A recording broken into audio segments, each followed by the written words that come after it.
4 províncias. Jesus estava na Galileia e os irmãos, de certa forma, cobravam dele que fosse para a Judéia, porque estava próxima a uma das festas dos judeus, que era a festa dos tabernáculos. Era uma festa que durava de 7 a 8 dias, que acontecia no dia 15 de outubro, e servia para comemorar o período em que os judeus passaram no deserto, 40 anos que passaram no deserto com Moisés, até chegar naquilo que eles entendiam como a terra prometida, que era Canaã. E eles comemoravam essa passagem, histórica dos judeus pelo deserto, nessa chamada Festa dos Tabernáculos. Cobriam as casas, ou mesmo algumas tendas, com algumas folhas, umas folhagens, algumas ramas. E na província, portanto, na Judéia, isso ocorria todo dia 15 de outubro. E os irmãos de Jesus cobravam do mestre que fosse até a Judéia, porque diziam, ora, como um profeta, como você diz ser, vai ficar fazendo as coisas aqui somente no seu meio, aqui na Galileia. Aquela velha história, que o profeta nunca é bem-vindo na sua própria terra, Ninguém é profeta na sua própria terra. E os próprios irmãos de Jesus, isso é textual no Evangelho, não acreditavam nele. Acreditavam até que ele estava louco, havia perdido o juízo. Mas diziam para ele, olha, já que você disse que é profeta, por que não sai aqui da Galileia e vai para a Judéia, onde terá uma grande aglomeração de pessoas? Vai lá fazer os seus milagres, Era mais ou menos esse o recado que os irmãos de Jesus davam a ele.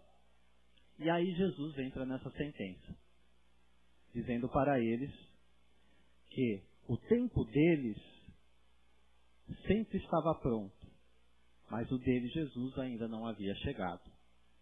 E o que Jesus queria dizer a respeito disto? Jesus tinha plena consciência da sua missão, da sua tarefa. Ele próprio dizia, era o Messias que era aguardado nas próprias Escrituras. No entanto, Jesus bem sabia, bem conhecia a natureza humana e sabia de antemão que não seria aceito, teria grandes lutas a enfrentar. Já adiantava isso àqueles que o ouviam. Dizia que seria preso, que seria condenado, que seria crucificado e que ressuscitaria ao terceiro dia. São várias e várias as passagens do Evangelho em que Jesus afirma isso claramente, sem nenhum tipo de simbolismo. Quer dizer que Jesus, ainda que encarnado, diferente da imensa maioria de nós, tinha pleno conhecimento da sua tarefa e o que estava por vir. Ele conhecia o seu próprio futuro, antevia isto, na sua condição natural de espírito perfeito que era. Nós, enquanto encarnados, não temos essa mesma condição.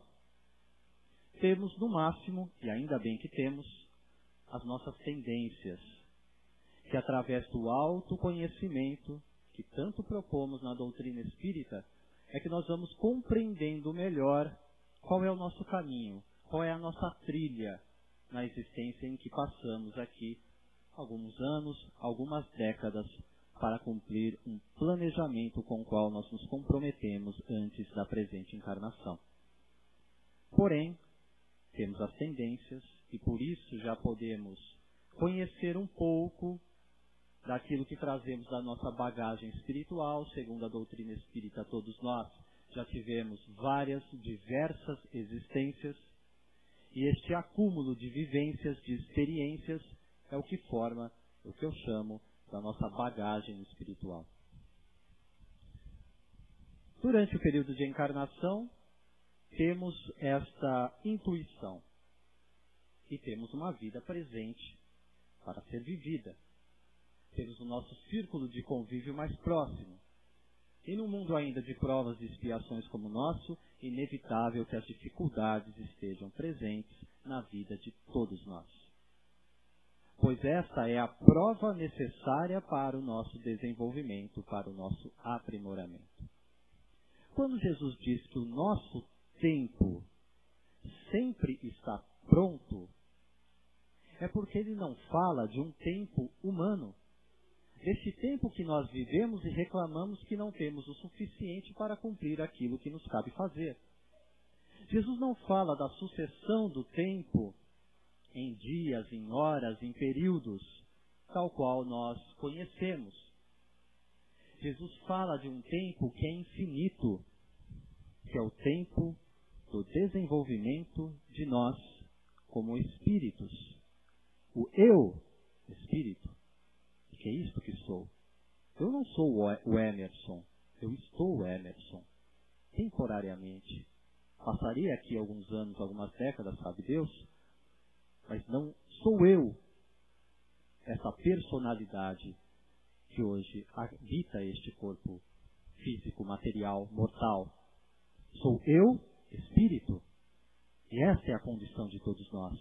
Já tivemos ou revestimos vários e vários personagens e aqui estamos vivendo mais um deles. Agora, na condição de espíritos, o nosso tempo é infinito. E este está sempre pronto, sempre à disposição para as mudanças que são necessárias na nossa vida. Por isso que falar da vida enquanto encarnados, ou da vida enquanto estamos no mundo espiritual, de quando de lá viemos para a encarnação, ou quando encerra-se o período da nossa encarnação e retornamos para o mundo dos espíritos, sob o ponto de vista espiritual, há uma continuidade em tudo isto, não um rompimento. O rompimento é meramente material. Aqueles que reclamam de trabalhar aqui no mundo físico material, não é? Pois no mundo espiritual, desde que nos coloquemos à disposição, teremos muito mais trabalho para fazer. É claro que não um trabalho penoso, tal qual temos aqui, com as dificuldades e aflições que acompanham os nossos trabalhos materiais. Mas temos atividade em todo o universo, pois uma das leis divinas é a própria lei do trabalho. E o tempo este de que Jesus fala, que sempre está pronto para nós, é este tempo infinito. O dele ainda não estava pronto, ainda não era chegado o momento de cumprir as suas provas terrenas. Mas o nosso tempo de provação aí está, e se estende para todos nós, mas com possibilidades reais. E é bom que se diga isso com grande clareza.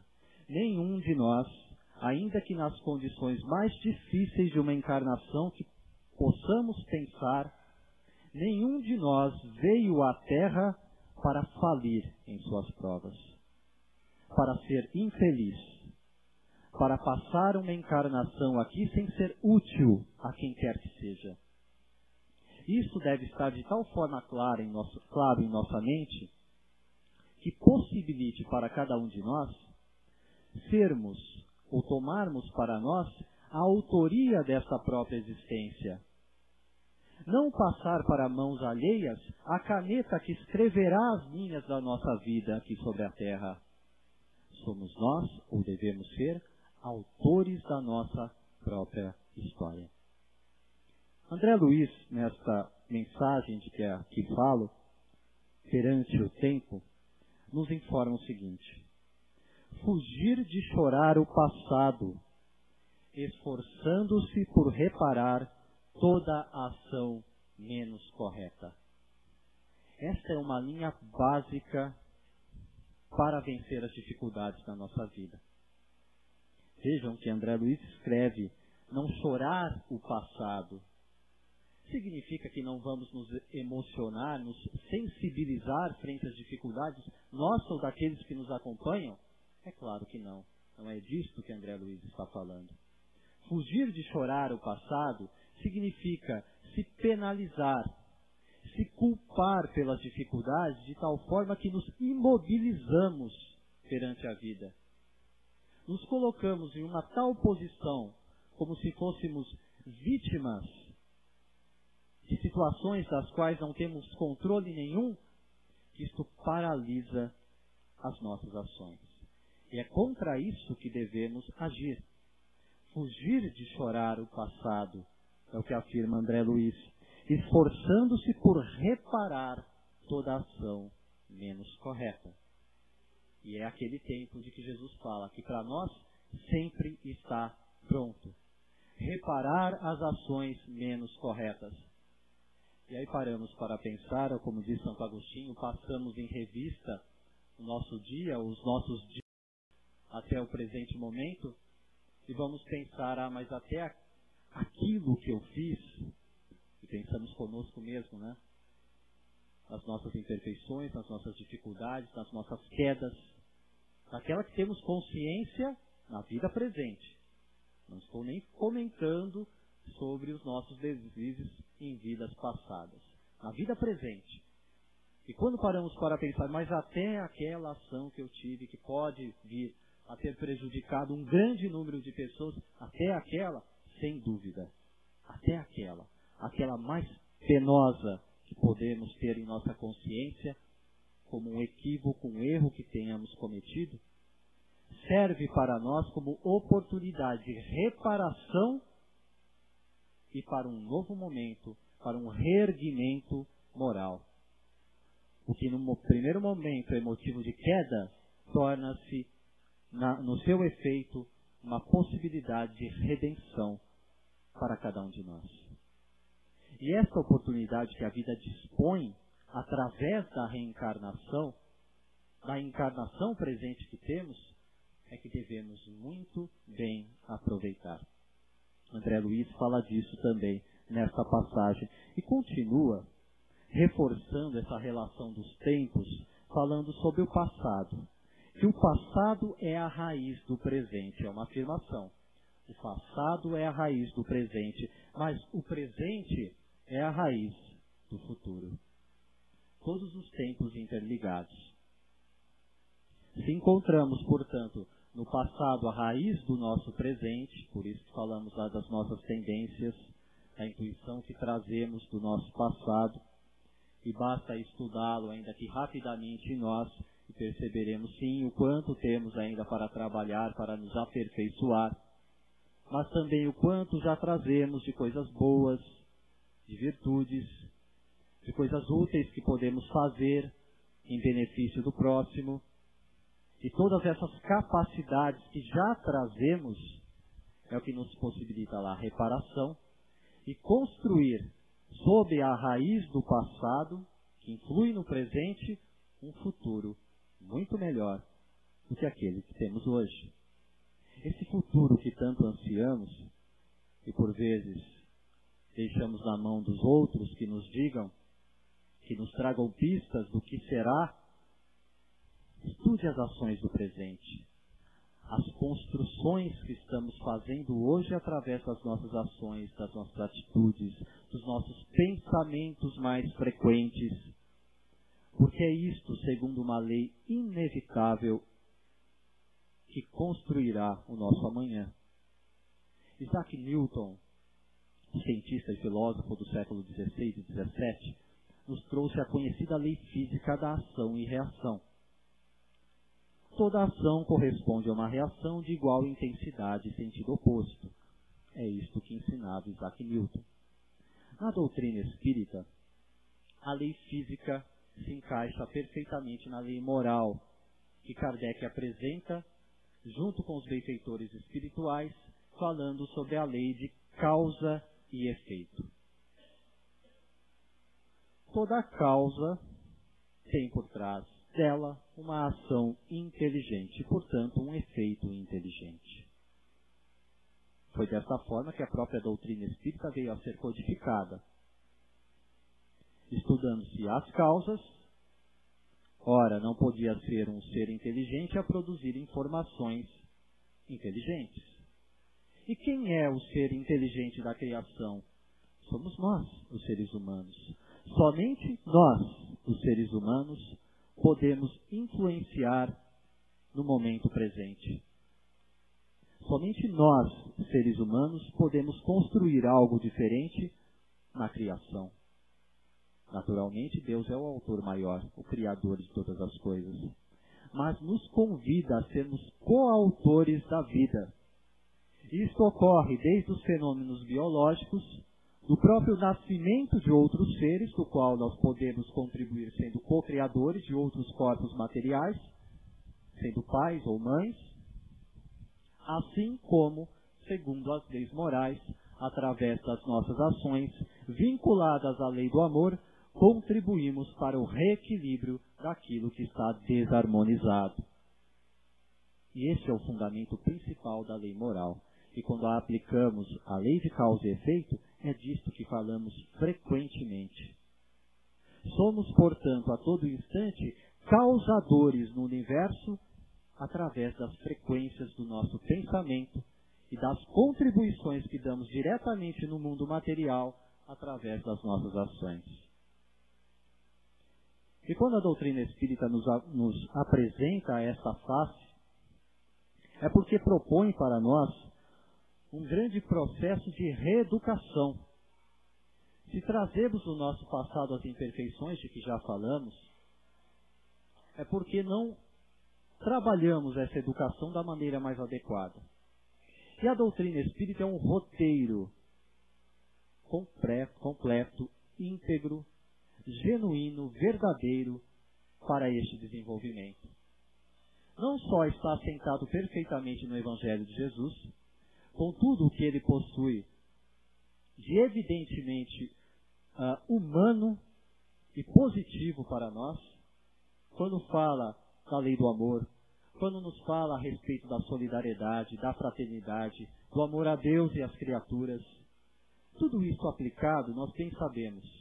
O pouco que sentimos disto na nossa vida de convívio, percebemos o bem que isso nos faz. Imaginem se o nosso mundo estivesse no momento presente, com todos os seus habitantes, nesta mesma frequência. Ou pelo menos a imensa maioria deles. Nós não conseguimos nem visualizar os benefícios que isso traria, mas conseguimos intuir, através dos nossos sentimentos, o quanto isso seria bom, o quanto isso seria benéfico. André Luiz complementa aqui, orientando, afastar aflições descabidas, com referência ao porvir, já está falando do futuro, executando honestamente os deveres que o mundo lhe designa no minuto que passa. O amanhã germinará das sementes do hoje, confirmando aquilo de que já falamos. Afastar aflições descabidas, com referência ao porvir, ao futuro. E é isto que normalmente nós mais fazemos. Nos afligimos a todo momento, nos preocupamos, quer dizer, nos ocupamos antes das coisas. Isso não significa que não devemos nos precaver, nos planejar. Isso é evidente que devemos fazer. Mas do que André Luiz fala é a respeito da aflição que gera desespero e do desespero que leva ao desequilíbrio. Essa desesperança, a ideia de que os nossos problemas não serão resolvidos, é disso que devemos afastar os nossos pensamentos. Obra Evangelho segundo o Espiritismo tem um capítulo especial tratando a respeito deste assunto, bem-aventurados os aflitos. É um capítulo que para as nossas dificuldades, para as nossas aflições, é sempre um roteiro seguro para orientação. Há uma mensagem do item número 4, mensagem não, é uma explicação de Allan Kardec no número de item 4, tratando a respeito das causas atuais das aflições.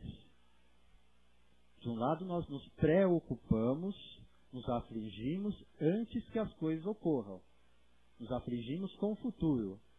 Kardec trata aqui sobre as causas atuais das aflições.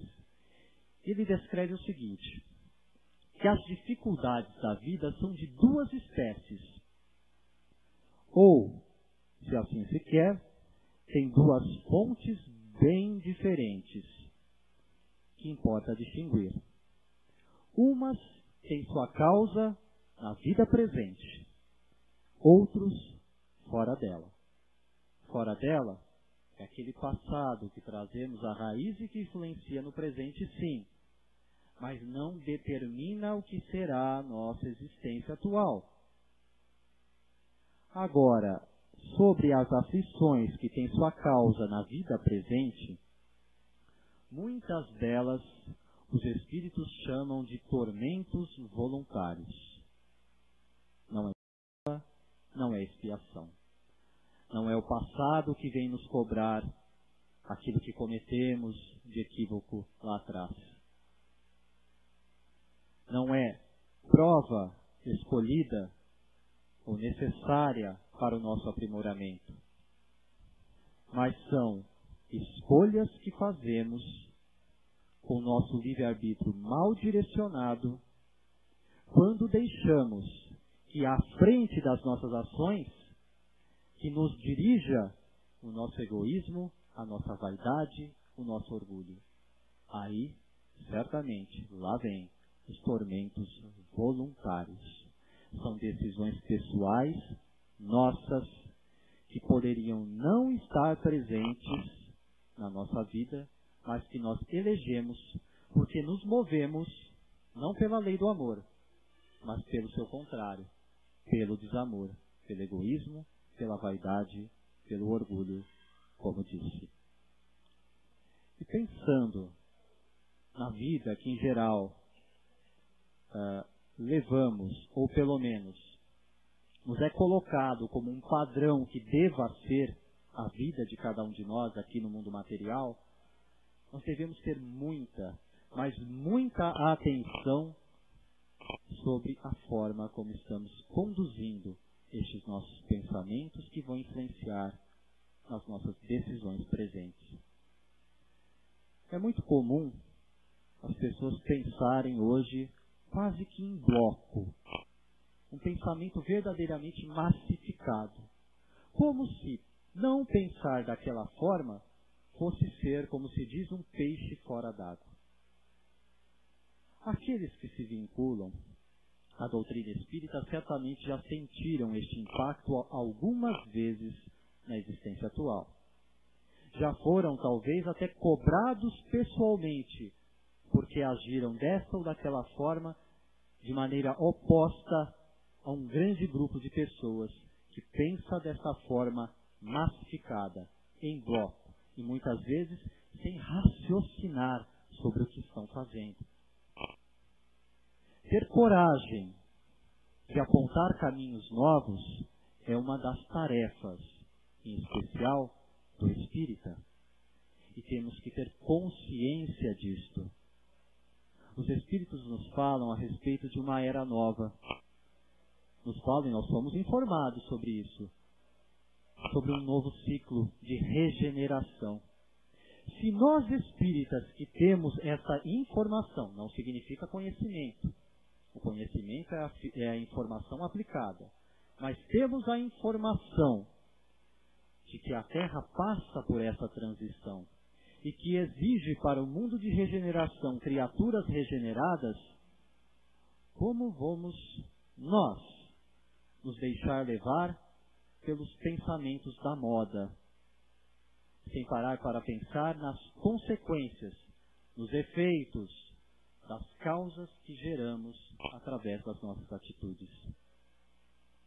Consciência acima de tudo e coragem, que é aquilo que Jesus teve na sua passagem sobre a terra, embora estejamos tão distantes do Mestre, aqueles que se colocam na condição de discípulos, são o quê? Alunos. E alunos se inspiram nas lições do seu professor. Da mesma forma como o codificador Allan Kardec fez no século XIX. Teve coragem de romper a forma como as coisas estavam. Tanto que ele próprio, até quando falamos da doutrina espírita, é filosofia, é ciência e é religião. É interessante dizer que Kardec em nenhum momento usa a palavra religião para definir a doutrina espírita. Tanto que o estudo que tem na obra O Livro dos Espíritos, o livro 3º, trata a respeito de leis morais. E quando ele fala de religião na doutrina espírita, ele fala sobre a religião nas suas consequências morais. Por quê? Porque o pensamento de religião, à época de Kardec, e hoje não é muito diferente, É um pensamento institucionalizado. Não se enxerga a religião sem ter culto, sem ter liturgia, sem ter hierarquia, sem ter sacramento. E a doutrina espírita não é nada disto. Ela, acima de tudo, um conjunto, sim, de ciência, de filosofia e de religião, mas uma nova proposta educativa para a humanidade. E é dessa maneira, entendo, que devemos assumi-la para a nossa vida. Não adentramos a casa espírita para cumprir um ritual religioso. Estamos na doutrina espírita para receber um conhecimento, uma informação, que poderá se tornar um conhecimento para nós, para o nosso aprimoramento individual. E essa é uma tarefa assumida pessoalmente por cada um de nós. Por isso que não jogamos para terceiros este desenvolvimento ou aquilo que nos cabe fazer. Não é mais o outro, é comigo. Quantos e quantos passam, principalmente quando chegam à casa espírita, alguns meses, talvez até alguns anos, participando de atividades na casa espírita, estudando, lendo obras espíritas, ouvindo palestras e dizendo: ah, que ótimo seria se o fulano estivesse presente. E com o passar do tempo, isso é natural, é do próprio amadurecimento espiritual nosso, começamos a perceber como tudo se encaixa perfeitamente para nós mesmos. Inclusive para aqueles que expõem a doutrina espírita. Perfeitamente para nós mesmos. São todas essas instruções que recebemos. Por isso que falamos, a doutrina espírita, acima de tudo, é um roteiro educativo de autodesenvolvimento, de aprimoramento individual. Daquilo que hoje tanto se fala, estão aí pedagogos, estão psicólogos, estão estudiosos, a todo instante falando sobre essa necessidade do ser humano, de certa forma, se reinventar. Porque aquilo que vemos hoje, aquilo que é o ser humano na sociedade atual, não pode permanecer da mesma forma. E quando falamos das aflições, falamos das dificuldades da nossa vida e das penalizações que temos, inevitavelmente não poderíamos deixar de tratar sobre o acontecimento triste que tivemos em Santa Maria, no Rio Grande do Sul, este último final de semana. Para nós espíritas, no entanto, um alerta, porque temos uma tendência, por vezes, não é uma crítica, é uma observação, de começarmos, isso é natural, porque pensamos na lei de causa e efeito, e começamos a pensar o seguinte: ora, por que será que aquelas pessoas estavam reunidas naquela boate? Por que aquelas pessoas? O porquê desse desencarne coletivo? É natural, começamos a fazer essas elaborações e o pensamento que nos vem: ora, Deus é justo, há uma justiça em tudo isso, e este pensamento é correto. Mas quando começamos a fugir deste pensamento para tentar entender um pouco mais e pensar assim: ora, será que aquelas pessoas que estavam reunidas não fizeram o mesmo com outras pessoas no passado e agora estão pagando por isso? Aí já não é mais um pensamento propriamente que a doutrina espírita nos traz. Aí já é o nosso pensamento voando e tentando decifrar algo que foge às nossas possibilidades. E o que nós, espíritas conscientes, devemos fazer? Orar. Fazer uso da prece, principal canal de comunicação com a espiritualidade. A doutrina espírita nos fala sobre a sua face consoladora. E para nós espíritas, falei sobre a proposta educativa, mas nas nossas aflições, nas nossas dificuldades, ela é acima de tudo isto: consoladora. Então, para aqueles que passam por dificuldades, por aflições, e temos aí um fato, infelizmente, recente nesse sentido, fica para nós, acima de tudo, a ideia de que o nosso pensamento deve vibrar sempre no aspecto de auxílio, de consolo, de reavivamento dessas pessoas e de todos aqueles que sofrem, pois foi isso que o Mestre fez enquanto esteve entre nós. Ao dizer bem-aventurados os aflitos, ele falava sobre a aflição bem sofrida, quer dizer, bem compreendida. Mas também dizia, vinde a mim todos vós que estáis sobrecarregados, eu vos aliviarei. É a afeição amorosa, consoladora que a doutrina espírita traz e que Jesus, no seu Evangelho, já nos instruía. Jesus, portanto, ao afirmar que o tempo dele ainda não estava cumprido, mas que o nosso estava pronto, faz este convite permanente para bem aproveitarmos, sim, o tempo atual, como diz André Luiz, o minuto que passa. É no tempo presente que certamente construiremos um futuro muito melhor para cada um de nós. Muita paz e muita luz a todos. Vamos orar.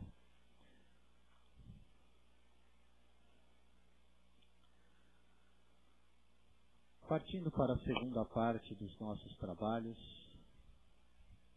nos harmonizando com este ambiente, cuidadosamente preparado pelos Espíritos amigos, mantendo a tranquilidade, para que ao adentrarmos a câmara de passe, estejamos receptivos.